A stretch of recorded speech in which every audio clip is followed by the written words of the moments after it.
धुळे जिल्ह्यात वाढत्या मोटारसायकल चोरीच्या घटनांना आळा घालण्यासाठी स्थानिक गुन्हे शाखेने धडक कारवाई करत 2 संशयितांना ताब्यात घेत त्यांच्या ताब्यातून सुमारे 3,10,000 रुपये किमतीच्या 8 चोरीच्या मोटारसायकली जप्त केल्या।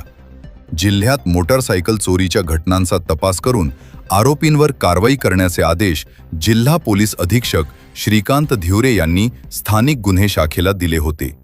त्यानुसार आझादनगर पोलीस ठाण्यात दाखल असलेल्या गुन्हा मोटारसायकल चोरीच्या गुन्ह्याचा समांतर तपास सुरू होता।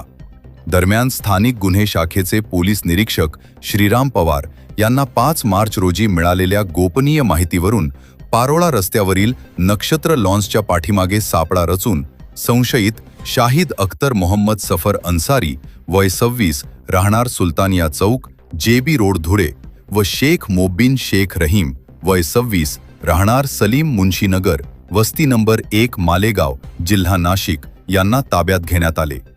सखोल चौकशीत त्यांनी धुळे, मालेगाव तसेच आसपासच्या परिसरातून मोटारसायकली चोरी केल्याची कबुली दिली। त्यानंतर त्यांनी लपवून ठेवलेल्या एकूण 8 मोटारसायकली पोलिसांनी जप्त केल्या। ही कारवाई जिल्हा पोलीस अधीक्षक श्रीकांत धिवरे व अपर पोलीस अधीक्षक अजय देवरे यांच्या मार्गदर्शनाखाली स्थानिक गुन्हे शाखेचे पोलीस निरीक्षक श्रीराम पवार, PSI अमित मारी तसेच पोलीस अंमलदार हेमंत बोडसे, मच्छिद्र पाटील, संतोष हिरे, योगेश चव्हाण, प्रल्हाद वाघ, आशिष वानखेडे, दिनेश परदेशी व प्रकाश सोनार यांनी केली।